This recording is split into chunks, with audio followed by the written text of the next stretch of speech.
बच्ची 31 years old की ऐसी खत्म हो जाती है। उनको 3 घंटा खड़ा रखा और ये हाथ जोड़ती रही, माँ बाप हाथ जोड़ते रहे, हमें एक बार दिखाओ, हमारी बच्ची का मुंह एक बार दिखाओ। हमको नहीं दिखाया गया। 3 घंटे तक खड़े रहने के बाद ये दोनों हस्बैंड वाइफ अंदर जाते हैं सेमिनार रूम में और ये पापा अपने dead body of the girl जिसके मुंह में खून था फोटो खींच के लाके मुझे दिखाते हैं। उन बच्ची का शरीर में कोई कपड़ा नहीं था, पैर दोनों राइट एंगल में मिला गया, राइट एंगल में। पश्चिम बंगाल की राजधानी कोलकाता में 29 अगस्त के दरमियान रात करीब 3 बजे की ओर आरजी कर मेडिकल कॉलेज में एक महिला ट्रेनी डॉक्टर के साथ दरिंदगी की इस घटना ने पूरे देश को शर्मसार कर दिया है। नाइट शिफ्ट में काम कर रही डॉक्टर के साथ हुई इस हैवानियत ने एक बार फिर से दिल्ली के निर्भया कांड की याद दिला दी। हालांकि पुलिस ने एक आरोपी को अरेस्ट करके खुलासा किया है कि हमने इस केस को कर लिया है, लेकिन आपको क्या लगता है, एक अकेला व्यक्ति उस बच्ची के साथ ऐसी खौफनाक दरिंदगी कर सकता है या फिर इसमें किसी और व्यक्ति का हाथ भी हो सकता है? दोस्तों, आज की इस वीडियो में हम पहले पुलिस और पकड़े गए आरोपी के बारे में बात करेंगे, फिर कुछ ऐसी ऑडियो क्लिप भी आपके सामने रखेंगे जो इस बात की तरफ इशारा करती है कि इस घटना में एक से ज्यादा लोग शामिल रहे होंगे।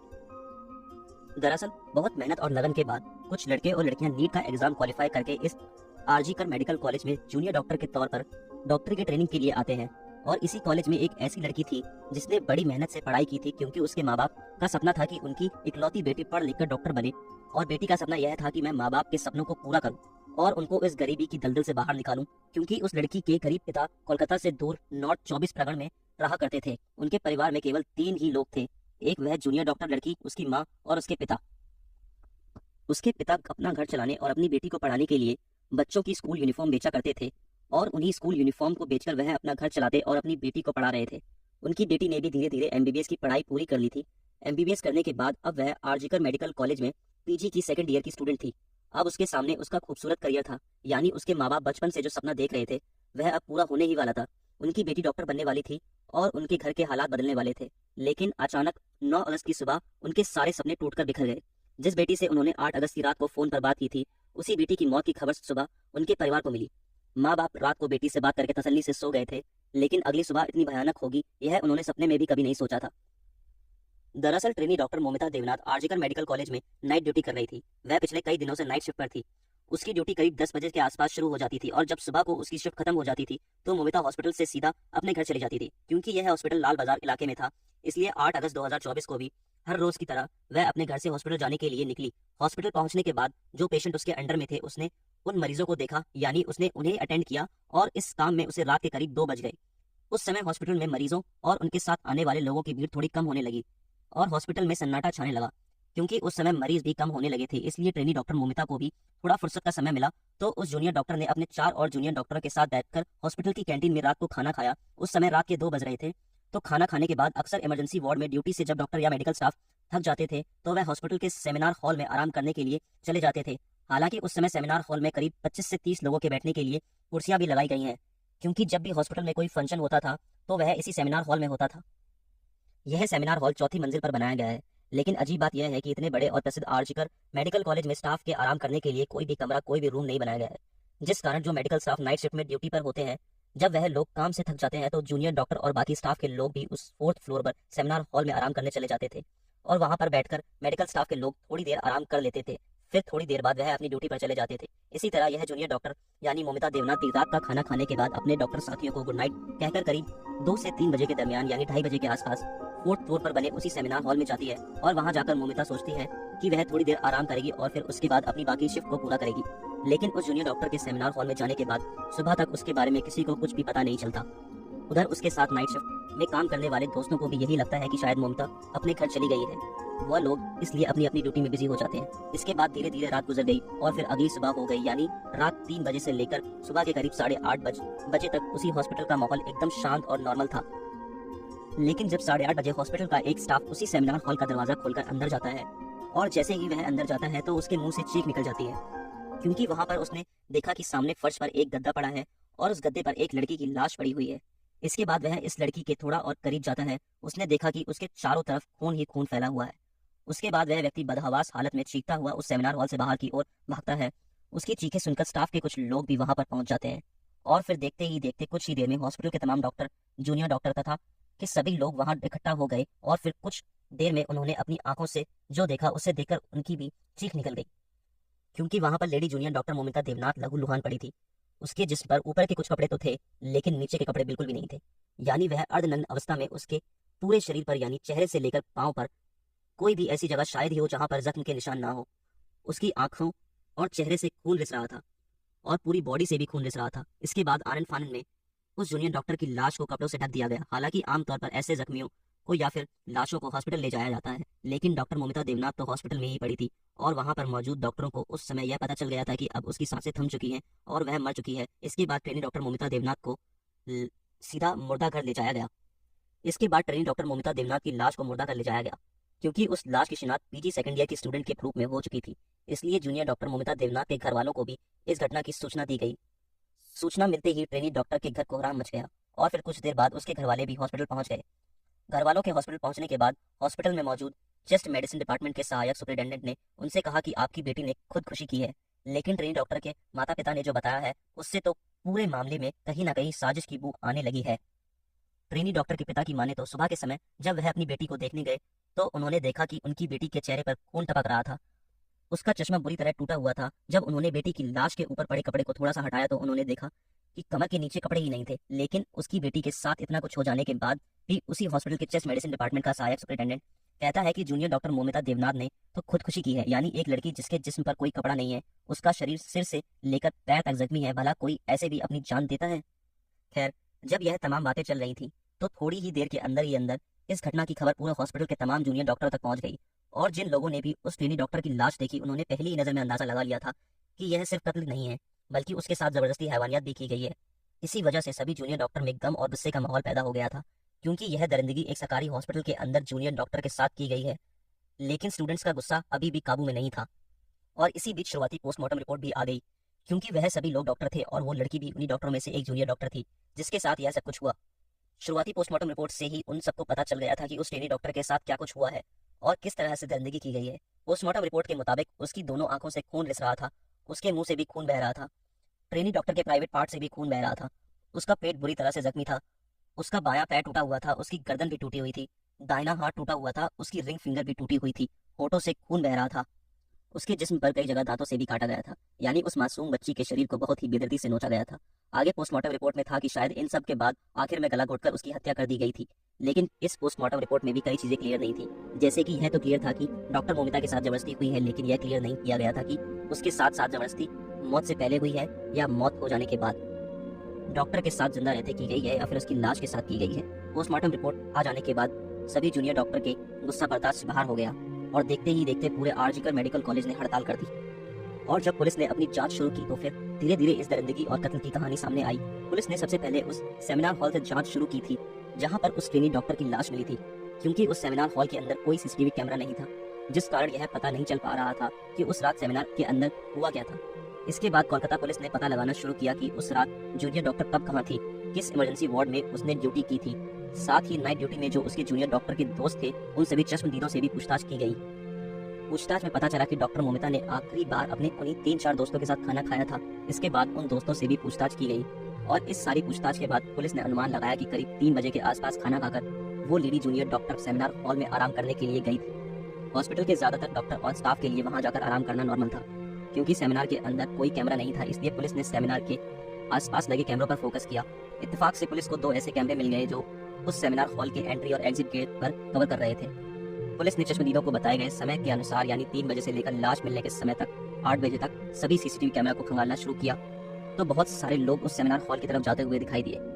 उनमें कई नर्स भी थी, कई जूनियर डॉक्टर थे, इसके अलावा कुछ और स्टाफ के लोग भी थे। इसलिए पुलिस के सामने चुनौती यह थी कि अब उनमें से किस पर शक किया जाए। काफी सोच विचार के बाद पुलिस ने इसका हल निकाला कि उस समय सीसीटीवी में सेमिनार हॉल के सामने से जो लोग नॉर्मल कपड़ों में गुजरते हुए दिखाई दे रहे थे, पुलिस ने उन सभी को अच्छे से चेक करना शुरू किया और साथ ही हॉस्पिटल स्टाफ के जो हेड है उन सबको बुलाकर सीसीटीवी दिखाया शुरू किया और उनसे कहा गया कि आप आइडेंटिफाई कीजिए कि इन लोगों में से कौन क्या है। हर एक को देखने पर पता चला कि उनमें से सारे हॉस्पिटल के स्टाफ ही हैं, सिवाय एक व्यक्ति के। पुलिस ने जब उस व्यक्ति के बारे में पूछा तो पता चला कि वह स्टाफ नहीं है, बल्कि वो तो एक सिविल वॉलंटियर यानी एक सामाजिक कार्यकर्ता के रूप में हॉस्पिटल में आता जाता रहता है। उसका काम लोगों की मदद करना, उनको हॉस्पिटल में भर्ती करवाना था, साथ ही वह व्यक्ति कोलकाता पुलिस के लिए भी काम किया करता था। कोलकाता पुलिस को कुछ इन्फॉर्मेशन देना या फिर उनके कुछ छोटे मोटे काम करना, उसके बारे में पूछताछ करने में पता चला कि उसका नाम संजय रॉय है। हॉस्पिटल स्टाफ से पूछा गया कि संजय रॉय उस रात हॉस्पिटल में क्या कर रहा था। हॉस्पिटल के स्टाफ ने बताया कि संजय रॉय अक्सर रात को यहाँ आता रहता है। कई मरीज जिनको वह भर्ती कराकर जाता है, उनके देखने के लिए, उनका हालचाल पूछने के लिए वह अक्सर यहाँ आता है। अभी वह लोग इस बारे में बात कर ही रहे थे कि तभी अचानक एक पुलिस ऑफिसर की नजर संजय रॉय के गले पर पड़ी। दरअसल घटनास्थल की जांच की गई तो उस समय मौका वारदात से जूनियर डॉक्टर की लाश के पास से पुलिस को उसका लैपटॉप और मोबाइल फोन के अलावा उस जगह पर एक नेकबैंड ब्लूटूथ मिला था, जो कि एक मोबाइल ब्लूटूथ डिवाइस से कनेक्ट होता है। पहले तो पुलिस को लगा कि शायद यह जूनियर डॉक्टर का ही है, क्योंकि उसका मोबाइल भी वहां पर पड़ा था। लेकिन जब उसको ब्लूटूथ से कनेक्ट करने की कोशिश की गई तो वह जूनियर डॉक्टर के फोन से कनेक्ट नहीं हुआ। हालांकि उस दौरान भी पुलिस ने बहुत सारे लोगों के फोन से उस नेकबैंड को कनेक्ट करने की कोशिश की थी, लेकिन उस समय वह किसी भी फोन से कनेक्ट नहीं हुआ। लेकिन अब सीसीटीवी फुटेज में अचानक पुलिस की नजर संजय रॉय पर पड़ गई, जो करीब 3 बजे के आसपास सेमिनार हॉल की तरफ जाता हुआ दिखाई दे रहा था और उसके चलने से लग रहा था कि वह लड़खड़ा रहा है। शायद वह नशे में था, लेकिन सबसे बड़ी चीज जिस पर पुलिस की नजर पड़ी थी वह यह था कि जब वह वहां से गुजर रहा था तो तब उसके गले में नेक बैंड ब्लूटूथ नजर आ रहा था। लेकिन जब वह सेमिनार हॉल से बाहर निकल रहा था तो तब उसके गले में ब्लूटूथ नहीं था। लेकिन ठीक उसी तरह की एक नेक बैंड ब्लूटूथ पुलिस ने उस महिला डॉक्टर की लाश के पास बरामद की थी और चेक करने पर पता चला कि वह ब्लूटूथ डॉक्टर का नहीं था। और इससे यह तो साफ हो गया था कि जिस व्यक्ति का भी ब्लूटूथ है, कातिल भी वही है। इसके बाद सीसीटीवी कैमरा के आधार पर जितने भी लोगों की चिन्हित किया गया, पुलिस ने उन सबके फोन को उस ब्लूटूथ से कनेक्ट करने की कोशिश की, लेकिन फिर भी कई सफलता नहीं मिली। और अब जब संजय रॉय का चेहरा सामने आया था तो हॉस्पिटल के स्टाफ ने बताया कि वह अक्सर यहाँ आता जाता रहता है। इसके बाद कोलकाता पुलिस तुरंत संजय रॉय को अरेस्ट कर लेती है। संजय रॉय उस समय भी नशे में था और जब पुलिस उससे पूछताछ कर रही थी तो उससे सवाल कुछ पूछा जा रहा था और वह जवाब कुछ और दे रहा था। लेकिन पुलिस को जो ब्लूटूथ घटना स्थल से मिला था, एक पुलिस वाला उस ब्लूटूथ को संजय के मोबाइल से कनेक्ट करने की कोशिश करता है तो वह ब्लूटूथ संजय के मोबाइल से तुरंत कनेक्ट हो जाता है। इसके बाद जब उसका नशा उतरता है तो पुलिस उससे पूछताछ करती है, साथ ही उसके मोबाइल को भी चेक किया जाता है और यह पता लगाया जाता है कि 8 से 9 अगस्त को वह कहाँ कहाँ गया था। पुलिस उसके पूरे डेटा को खंगालती है और फिर पुलिस यह खुलासा करती है कि उस जूनियर डॉक्टर का कातिल और रेपिस्ट कोई और नहीं बल्कि संजय रॉय है। पुलिस के मुताबिक 8 अगस्त की रात को संजय हॉस्पिटल में पहुंचता है। इसके बाद वह हॉस्पिटल के पीछे एक सुनसान जगह बैठकर देर रात तक शराब पीता है और फिर हॉस्पिटल में इधर उधर घूमता रहता है। पुलिस का मानना था कि संजय सीसीटीवी कैमरे में एक तरफ जाता हुआ दिखाई दे रहा था जिस तरफ सेमिनार हॉल है, और फिर करीब 40 मिनट बाद वहां से निकलता हुआ भी दिखाई देता है। इसका मतलब यह था कि रात को जो कुछ भी हुआ था वह 39 मिनट में हुआ था और वह ब्लूटूथ आरोपी को पकड़ने के लिए पुलिस के पास सबसे बड़ा सबूत था, क्योंकि वह ब्लूटूथ मौका वारदात से मिला था। और सबसे बड़ी बात तो यह कि संजय के गले में सेमिनार की तरफ जाते हुए तो ब्लूटूथ था, लेकिन आते हुए नहीं था, यानी जब उसका ब्लूटूथ गिरा था तो उस समय वह होश में नहीं था। इसके बाद संजय रॉय को अरेस्ट कर लिया गया, लेकिन जब उसके मोबाइल को अच्छे से चेक किया गया तो उसके मोबाइल फोन में पॉर्न फिल्मों के अलावा कुछ भी नहीं था, जिससे उसकी मानसिकता का पता चलता है कि वह शराब पीने के साथ साथ पॉर्न फिल्में देखने का भी आदी है और इतनी शराब पीता है कि वह होश में नहीं रहता। इसके बाद जब उसके फैमिली बैकग्राउंड को खंगाला गया तो पता चला कि उसकी एक माँ है, लेकिन वह अपनी माँ का ख्याल नहीं रखता है। उसकी एक बहन भी है, लेकिन बहन उसकी बुरी आदतों की वजह से उससे कोई वास्ता नहीं रखती है। संजय रॉय ने 4 शादियां की है, जिनमें से 3 पत्नियां उसकी बुरी आदतों और हरकतों की वजह से उसे छोड़कर भाग गई हैं, जबकि चौथी पत्नी की किसी बीमारी के चलते 1 साल पहले ही मृत्यु हो गई थी। बहुत से लोग और रिश्तेदार तो यही समझते थे कि वह पुलिस में नौकरी किया करता है, क्योंकि उसने सबको यही बता रखा था कि वह पुलिस डिपार्टमेंट में है, जबकि वह पुलिस के लिए एक तरह से मुखबिर का काम किया करता था। इधर संजय को अरेस्ट करने के बाद कोलकाता पुलिस ने खुलासा किया कि इस केस को सॉल्व कर लिया गया है, लेकिन अब इस बात की भी जांच कर रहे हैं कि क्या इस पूरे घटनाक्रम में वह अकेला था, क्योंकि आरजीकर मेडिकल कॉलेज के सभी जूनियर डॉक्टरों का कहना था कि डॉक्टर ममता देवनाथ एक होनहार हष्ट-पुष्ट लड़की थी, जबकि संजय रॉय एक दुबला पतला सा व्यक्ति है। और सबसे बड़ी चीज जो इस बात की तरफ इशारा करती है कि इस दरिंदगी में संजय अकेला नहीं था, बल्कि उसके साथ और भी कई लोग रहे होंगे, क्योंकि उस समय संजय नशे में धुत था, उससे तो ठीक से चला भी नहीं जा रहा था। तो क्या ऐसे में अकेले ही उसने ट्रेनी डॉक्टर का पर काबू पा लिया था? और जब यही सवाल पुलिस से पूछा गया कि एक अकेला व्यक्ति उस जूनियर डॉक्टर पर काबू पा सकता है, तो पुलिस ने इसका जवाब देते हुए कहा कि संजय ने सेमिनार में जाकर जूनियर डॉक्टर के साथ जबरदस्ती करने की कोशिश की है, लेकिन जब उस जूनियर डॉक्टर ने उसका विरोध किया होगा तो फिर संजय ने उसको किसी भारी चीज से मारा होगा, जिससे वह बेहोश हो गई होगी। पुलिस का कहना था कि उस समय जूनियर डॉक्टर की सांसें थम चुकी होंगी, यानी उसकी मौत हो चुकी होगी।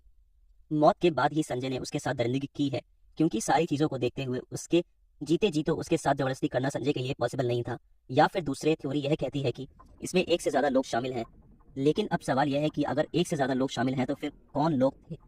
क्या वह हॉस्पिटल का स्टाफ ही थे या कोई और उस डॉक्टर के अपने दोस्त ही थे, या संजय की तरफ से कुछ और शराबी लोग आए थे? लेकिन अभी यह सारी चीजें चल ही रही थी कि तभी अचानक सोशल मीडिया पर एक ऑडियो क्लिप वायरल होता है, जिसमें इस घटना के पीछे किसी बड़े पॉलिटिकल कनेक्शन की बात की गई है। साथ ही इस बातचीत ने कोलकाता पुलिस और उसकी जांच पर भी गंभीर सवाल खड़े कर दिए हैं। हालांकि यह ऑडियो क्लिप बंगाली भाषा में है, लेकिन साथ ही आपको उसका हिंदी ट्रांसलेशन स्क्रीन पर भी लिखा हुआ दिखाई देगा। ওটা প্রিন্সিপালই চালাচ্ছে এন্ড প্রিন্সিপালের যারা সাথে তারাই চালাচ্ছে আমাদেরকে। আমরা সাসপেক্ট করছি এটা ইন্টার্নের কাজ, ঠিক আছে? এবং যে ইন্টার্ন তার যথেষ্ট পরিশ্রম জন্য তার ফ্যামিলি মেম্বারও প্রোটেকশন দেওয়ার জন্যই মানে খারাপ লাগছে ভাবতে যে আমার ব্যাচমেটই এরকম করছে। हालांकि 8 और 9 अगस्त के दरमियान रात को कोलकाता के सरकारी हॉस्पिटल में महिला ट्रेनी के साथ हुई इस हैवानियत के आरोपी को पुलिस ने चुस्ती फुर्ती दिखाते हुए मात्र 24 घंटों के अंदर अरेस्ट भी कर लिया। लेकिन अब सवाल आखिर यह था कि आरोपी के पकड़े जाने के बाद सभी ट्रेनी डॉक्टर इंसाफ की मांग पर क्यों डटे हुए हैं? क्यों आरोपी के पकड़े जाने के बाद भी डॉक्टरों का गुस्सा शांत नहीं हो रहा है? और क्यों आरोपी के पकड़े जाने के बाद भी सीबीआई जांच की मांग की जा रही है? और क्यों पश्चिम बंगाल की सीएम ममता बनर्जी को अपनी ही पुलिस को डेडलाइन देनी पड़ रही है? इतना ही नहीं, इसके बाद टीएमसी के नेता कुणाल घोष ने भी अपने सोशल मीडिया प्लेटफॉर्म से एक ऑडियो क्लिप जारी करके सनसनी मचा दी है। ऑडियो क्लिप को जारी करते हुए कुणाल घोष ने लिखा है कि यह फोन कॉल की भी जांच होनी चाहिए, क्योंकि इस ऑडियो क्लिप में 2 लोगों की बातचीत है और इस पूरी कन्वर्सेशन में ट्रेनी महिला डॉक्टर की जांच पर बेहद ही गंभीर आरोप और सवाल खड़े किए गए हैं। कुणाल घोष की तरफ से जारी की गई इस ऑडियो क्लिप में दूसरे व्यक्ति ने पूरे मामले में किसी रसूखदार इंटर्न डॉक्टर के होने की बात की है और वह व्यक्ति आरोपी को बचाने के लिए किसी बड़ी साजिश की तरफ भी इशारा कर रहा है। कुणाल घोष ने इस ऑडियो क्लिप को जांच में शामिल करने की मांग की है। সাসপেক্ট করছি এটা ইন্টার্নের কাজ, ঠিক আছে? এবং যে ইন্টার্ন তার যথেষ্ট পরিশ্রম ব্যাকগ্রাউন্ড আছে, তার ফ্যামিলি মেম্বারও যথেষ্ট উচ্চপদস্থ, ঠিক আছে? নাম নিতে পারবো না কারণ আমারই সমস্যা হয়ে যাবে, বাট না, নাম নিতে হবে না, একদম নাম নিতে হবে না। না দাদা সেটাই, এবং তাকে প্রোটেকশন দেওয়ার জন্যই মানে খারাপ লাগছে ভাবতে যে আমার ব্যাচমেটই এরকম করতে পারে এবং কলেজ অথরিটি এতটা নির্লজ্জ যে তাকে সেফগার্ড করার জন্য এত বড় গেমস খেলা হচ্ছে। গোটা মুভমেন্ট আমাদের কলেজ অথরিটি রান করছে, হয়ে যাচ্ছে না? জেনারেল বডি মিটিং ডিলে করা হচ্ছে, সেখানে প্রিন্সিপাল ইটসেলফ এসে বলছে যে কেন কোভাবে রাতের বেলা সেমিনার রুমে ঘুমানোর জায়গা, যেখানে সিসিটিভি ফুটেজ লোপাট হয়ে যাচ্ছে, যেখানে পুলিশ এসে ফার্স্ট স্টেটমেন্ট দিচ্ছে না, একদম সুসাইড, যেখানে কাউন্সিল কমিটি যেটা হয়েছে সেখানে সাইকিয়াট্রি এইচওডি কে রাখা হয়েছে জাস্ট টু প্রুভ দ্যাট দিদি ওয়াজ এ সাইকিক পেশেন্ট। আমার নিজের পার্সোনাল কনভারসেশন হয়েছে দিদির সাথে। कुणाल घोष ने इस ऑडियो क्लिप को जांच में शामिल करने की मांग की है, लेकिन साथ ही इस ऑडियो क्लिप ने पुलिस की जांच और कार्रवाई पर भी कई सवाल खड़े कर दिए हैं। यही वजह है कि अपनी साथी डॉक्टर के साथ हुई इस दरिंदगी को लेकर आज कोलकाता सहित पूरे देश के भावी डॉक्टर सड़कों पर उतर आए हैं। लेकिन जिस तरह की शुरू से लेकर अब तक पुलिस की इस मामले में भूमिका रही है, उस पर डॉक्टरों द्वारा काफी सवाल खड़े किए जा रहे हैं, क्योंकि जिस तरह से कई बड़े अधिकारियों ने ट्रेनी डॉक्टर के परिवार वालों से संपर्क करके यह कहा है कि आप सेटलमेंट कर लीजिए, अब वह लोग किस तरह के सेटलमेंट की बात करना चाहते हैं ये सब समझ नहीं आ रहा है। खैर, इसके बाद जूनियर डॉक्टर के परिवार वालों ने सीबीआई जांच की मांग को लेकर हाईकोर्ट में याचिका दायर की। इसके बाद यह मामला हाईकोर्ट में पहुंचा। हाईकोर्ट ने भी इस मामले को बड़ी गंभीरता से लिया, क्योंकि अब पुलिस पर हाईकोर्ट को भी भरोसा नहीं था और ना ही ट्रेनी डॉक्टर के परिवार वालों को भरोसा है, और कहीं ना कहीं पूरे देश को भी पुलिस पर भरोसा नहीं है। इसलिए कोलकाता पुलिस ने कल सुबह यानी 14 अगस्त को यह केस सीबीआई को सौंप दिया है, यानी अब इस केस में आगे की जांच सीबीआई कर रही है। वही बात अगर सीबीआई की करें तो सीबीआई ने भी इससे पहले बहुत सारे मामलों में जांच पड़ताल की है, लेकिन सीबीआई द्वारा भी किसी मामले का इतनी जल्दी आसानी से खुलासा करना नहीं हो पाता। अभी यह मामला चल रहा है। अब सवाल यह है कि क्या सीबीआई इस मामले की जांच पड़ताल इतनी जल्दी कर पाएगी या नहीं, या फिर यह मामला यूं ही सुशांत सिंह राजपूत के केस की तरह ठंडे बस्ते में डाल दिया जाएगा। दोस्तों, अगर सोशल मीडिया की माने तो उस महिला के प्राइवेट पार्ट में 150 ग्राम सीवन पाया गया है, जो कि किसी भी एक आम इंसान से 10 गुना ज्यादा होता है। अब यह कितना सच है और कितना झूठ, यह तो सीबीआई की जांच के बाद ही पता चलेगा। इस घटना को सुनाने का उद्देश्य किसी का दिल दुखाना नहीं है, किसी को परेशान करना नहीं है, बल्कि आपको जागरूक करना है, आपको सचेत करना है। दोस्तों, इस पूरी घटना के बारे में आपकी क्या राय है कमेंट बॉक्स में जरूर बताइएगा, और अगर हमारी मेहनत पसंद आई है तो इस वीडियो को लाइक करते हुए शेयर भी करें। अगर आपके अभी तक चैनल सब्सक्राइब नहीं किया है तो हमारे चैनल को सब्सक्राइब जरूर कीजिएगा। धन्यवाद।